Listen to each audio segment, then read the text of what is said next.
അഖിലേട്ടാ, ഞാൻ അഖിലേട്ടോട് ചോദിക്കട്ടെ, അഖിലേട്ടൻ്റെ ഒരു ഇത്രയും നാളത്തെ ഒരു എക്സ്പീരിയൻസ് ഞങ്ങളോട് എങ്ങനെ ഉണ്ടായിരുന്നു? അതായത് എനിക്ക് ഏറ്റവും കൂടുതൽ ഈ എപ്പിസോഡ് ഇഷ്ടപ്പെട്ടതെന്ന് അറിയുമോ, ഈ ബാക്ക്ഗ്രൗണ്ടിൽ വർക്ക് ചെയ്യുന്ന നമ്മുടെ ഈ സ്ക്രിപ്റ്റ് ആയാലും art, costume, makeup, camera edit, അതായത് പല പരിപാടിക്കും ഇവരാരെയും തിരിച്ചറിയാറില്ല. കാരണം ഞാൻ ഒരുപാട് ചാനലിൽ ബാക്കിൽ കിടന്ന് ഒരുപാട് കട്ട അടിച്ചിട്ടുണ്ട്.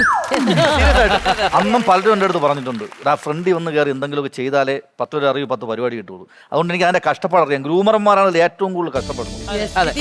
പറയാൻ പറ്റില്ല, ഒരു കൊച്ചിനെ പ്രസവിച്ച് വെളിയിൽ വരുന്ന ഒരു ടെൻഷനാണ്. സ്കിറ്റ് പൊളിഞ്ഞൊക്കെ ഇറങ്ങി പോകുമ്പോണ്ടല്ലോ നമുക്കാണ് ചങ്ക വന്ന ഗ്രൂമർമാർക്ക് ആദ്യം.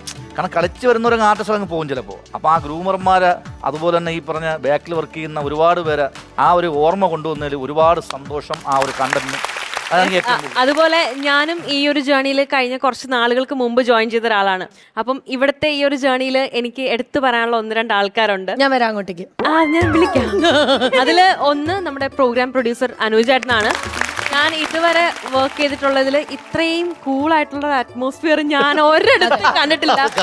മിക്കയിടത്തും മറ്റേ വെടിയും പുകയും ബഹളവും ഒച്ചപ്പാടുമാണ്. പക്ഷെ ഇവിടെ ഭയങ്കര ശാന്തസുന്ദരമായ ഒരു അന്തരീക്ഷമാണ്. അതിനുള്ള മെയിൻ ക്രെഡിറ്റ് നമ്മുടെ അനുജേട്ടൻ. ഏറെക്കുറെ 750 എപ്പിസോഡ്സും അദ്ദേഹം തന്നെയാണ് ഷോ ഡയറക്ട് ചെയ്തിരിക്കുന്നത്. Very true. യെസ്. അതുപോലെ പിന്നെ എനിക്ക് എടുത്തു പറയാനുള്ള കാര്യം നമ്മുടെ എലീനയാണ് കേട്ടോ. യെസ്, എനിക്ക് എലീനെ പറ്റി 2 വാക്ക് സംസാരിക്കാനുണ്ട്. എലീനെ പറ്റി എനിക്ക് എടുത്തു വരാനുള്ള കാര്യം വേറൊന്നുമല്ല, ഞാനിവിടെ ഫസ്റ്റ് ഡേ വരുന്ന സമയത്ത് ഞാൻ ഭയങ്കര ടെൻഷനിലായിരുന്നു. അപ്പൊ എന്റെ മനസ്സിൽ ഒരു ആങ്കർ എന്ന് പറയുമ്പോൾ ഈ പറഞ്ഞ നമ്മളെ കാണും, വിഷ് ചെയ്യും, സംസാരിക്കും എന്നുള്ള ലെവലിലായിരുന്നു. പക്ഷെ എലീന അങ്ങനത്തെ ഒരു കാറ്റഗറി പെട്ട ഒരാളെ അല്ല. വരുന്ന ഒരു ഗസ്റ്റ് ആരോ ആയിക്കോട്ടെ, അവരെ ഭയങ്കരമായിട്ട് കംഫർട്ടബിൾ ആക്കി അവരെ സപ്പോർട്ട് ചെയ്യാൻ ഭയങ്കര ഒരു നല്ലൊരു കഴിവുള്ളൊരു കുട്ടിയാണ്. ഭയങ്കര. അതുപോലെ തന്നെയാണ് ശ്വേത ചേച്ചി. ചേച്ചീനെ എനിക്ക് ഇപ്പോഴും കുറച്ച് പേടിയാണ്. അത് ബഹുമാനം കൊണ്ടുള്ളൊരു പേടിയാണ് കേട്ടോ. ചേച്ചി ഈ പറഞ്ഞ പോലെ ഞാൻ എപ്പോഴും എൻ്റെ മനസ്സിൽ ആലോചിക്കുകയാണ്. ചേച്ചി ഞാൻ വിചാരിച്ചു ഓക്കെ സിനിമ ആ ഒരു ഇത് ഞാൻ ചേച്ചിനെ ഇതിനു മുന്നേ വേറൊരു ഷോയിൽ വെച്ചിട്ടാണ് കണ്ടിട്ടുള്ളത്. അപ്പൊ അന്നും എനിക്ക് അധികം സംസാരിക്കാൻ പറ്റിയിട്ടില്ല. അപ്പൊ ചേച്ചീനെ എൻ്റെ മനസ്സിൽ ഞാനിങ്ങനെ താര പദവിയിൽ കാണുന്ന ഒരാളായിരുന്നു. പക്ഷെ ചേച്ചി ഭയങ്കര കൂളായിട്ട് സ്ട്രെയിറ്റ് ഫോർവേഡ് ആയിട്ടുള്ള ഒരു അടിപൊളി ഹ്യൂമൻ ബീങ്. അത് എടുത്തു പറയാനുള്ള കാര്യം. സംസാരിക്കാൻ വിടാത്ത എന്താന്ന് എനിക്ക് ഇപ്പൊ മനസ്സിലായി. സംസാരിച്ചു, അതുകൊണ്ട് ഞാൻ മിണ്ടാതിരിക്കും. അതെ, ഇനിയൊന്നും പറയണ്ട. പക്ഷെ എനിക്ക് അവിടേക്ക് പോകണം. കാരണം നമ്മുടെ കൂട്ടത്തിലുള്ളതാണ് ശരത്, ഷൈൻ. നിങ്ങൾക്ക് എന്നാ പറയാനുള്ളത്, നിങ്ങളുടെ ഒരു എക്സ്പീരിയൻസ്? കാരണം സീനിയേഴ്സിന്റെ കൂടെ നിങ്ങൾ സ്കിറ്റ് കളിക്കുന്നുണ്ട്, ഈ ഒരു ഫ്ലോറിൽ സ്കിറ്റ് കളിക്കുന്നു, 50,000 അടിക്കുന്നു എന്ന് പറഞ്ഞ കേൾക്കട്ടെ. അത് വളരെ സന്തോഷമുണ്ട്. കാരണം ഒന്നുമല്ലാത്തിരുന്ന ഞങ്ങളെ, അല്ലെങ്കിൽ ഒരു മിമിക്രി ആർട്ടിസ്റ്റ് പോലും അല്ലാത്ത, അല്ലെങ്കിൽ അങ്ങനെ ഇത്ര ഒരു വേദി പോലും ചിന്തിക്കാൻ ഇതുവരെയായിട്ടും അങ്ങനെ ചിന്തിച്ചിട്ടില്ല. അത്തരത്തിലുള്ള ഞങ്ങളെ ഇത്രയും വലിയൊരു ഫ്ലോറിൽ, ഇത്രയും വലിയൊരു പരിപാടിയിൽ ഇങ്ങനെ ഇരിക്കാൻ കഴിഞ്ഞതിൽ സത്യം പറഞ്ഞാൽ എനിക്ക്, ഷൈന്, ഐശ്വര്യ, നമ്മളൊരു ടീം, അത് എന്താ പറയുക, എന്തുണ്ടെങ്കിലും എപ്പോഴും ഷെയർ ചെയ്യുന്നൊരു കാര്യമുണ്ട് നമ്മളെപ്പോഴും. അപ്പോൾ ഇവിടെ നിന്നൊരു സ്കിറ്റ് കഴിഞ്ഞ് ഇറങ്ങി പോകുമ്പോഴും സാറായാലും ഇൻ കേസ് ഇവിടുത്തെ ക്യാമറ ചേട്ടന്മാരായാലും എല്ലാവരും നമ്മളോട് പറയും, എടാ ഈ സ്കിറ്റ് കൊള്ളായിരുന്നു കേട്ടോ.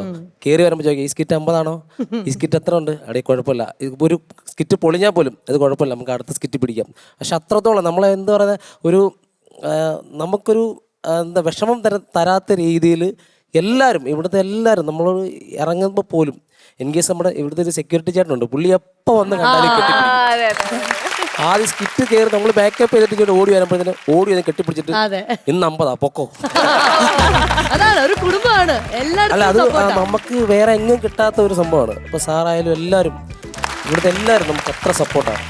ഈ ഒരു സപ്പോർട്ട് ഉള്ളതുകൊണ്ടാണ് ഞങ്ങളുടെ കോമഡി മാസ്റ്റേഴ്സ് ഇങ്ങനെ ഒരു വിജയയാത്രയിലേക്ക് പോയിക്കൊണ്ടിരിക്കുന്നത്. ഇനിയും ഒരുപാട് എപ്പിസോഡുകളുണ്ട്, ഇനിയും ഒരുപാട് ആഘോഷങ്ങളുണ്ട്, ഈവെന്റുകളുണ്ട്. അങ്ങനെ ഞങ്ങൾ പറയുകയാണെങ്കിൽ നന്ദി പറയേണ്ട കുറച്ച് ആൾക്കാരും കൂടിയുണ്ട്. നമ്മുടെ സ്പോൺസേഴ്സ് ക്യൂട്ടി ദ ബ്യൂട്ടി സോപ്പിന് നന്ദി പറയുന്നു. ഒപ്പം തന്നെ നമ്മുടെ രാജകുമാരി ഗ്രൂപ്പ്, അമൃതവേണി ലൈഫ് കിറ്റ്, അല്ലേ? ഒരുപാട് സന്തോഷമുണ്ട്. അത് ഓരോ തവണയും എനിക്ക് പറയാൻ സാധിക്കുന്നത് അതിലേറെ വണ്ടർഫുൾ മൊമെന്റ് ആണ്. ഇത് പറഞ്ഞുകൊണ്ട് ക്യൂട്ടി ദ ബ്യൂട്ടി സോപ്പ് ഇന്നത്തെ മെയിൻ, അതായത് 888 എന്ന് പറഞ്ഞു നിൽക്കുന്ന ഈ ഒരു ഫാൻസി എപ്പിസോഡിന്റെ ഇന്നത്തെ മെയിൻ ആരാന്നുള്ളതാണ് നമ്മൾ ഇനി കാണാൻ പോകുന്നത്. നല്ലൊരു കൈയടി കൊടുക്കാം.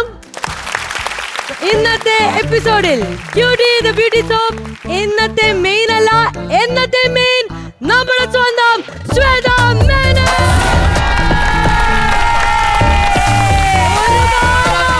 സന്തോഷത്തോടെ ഈ ഒരു കിരീടം ഞങ്ങളുടെ സ്വന്തം ശ്വേത ചേച്ചിക്ക്. ഒരു താര ജാടയും ഇല്ലാതെ ഞങ്ങളുടെ കൂടെ ഞങ്ങളുടെ സ്വന്തം ശ്വേത മേനോൻ.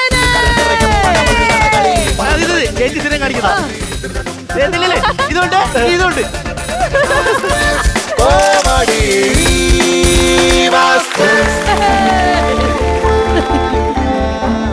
സത്യമായിട്ടും because she is the biggest എന്താ പറയുക സ്ട്രെങ്ത് നമ്മുടെ ശ്വേത ചേച്ചി എന്തിനും നമ്മുടെ കൂടെ ഉണ്ടെന്നുള്ളതാണ് ഏറ്റവും വലിയ കാര്യം. അത് ഞാൻ മാത്രമല്ല ഇവിടെയുള്ള എല്ലാവരും പറയും. ഞങ്ങളെ പോലെ ഞങ്ങൾ ഒരാളായിട്ട് നിൽക്കുന്ന ഒരു വ്യക്തിയാണ് ശ്വേത ചേച്ചി. അതുകൊണ്ട് യു ഡിസേർവ് ദിസ് ശ്വേത ചേച്ചി, യു റിയലി ഡിസേർവ്. ഇതിന്റെ ഓരോ പെറ്റൽസ് നിങ്ങൾ എല്ലാവരുമാണ്, നിങ്ങളാണ്. Anuj, this is for you too. And come on babies, come.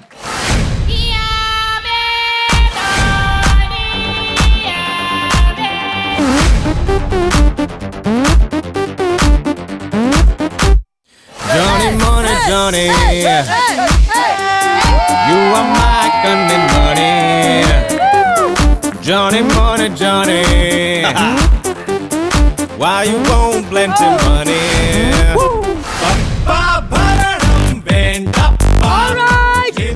ഈ സന്തോഷത്തിൽ ഞങ്ങൾ താൽക്കാലം ഒന്ന് വൈൻഡപ്പിയാണ്. പക്ഷേ ഇതിലും ശക്തിയോടെ വീണ്ടും ഞങ്ങൾ എത്തും. അതുവരേക്കും bye bye.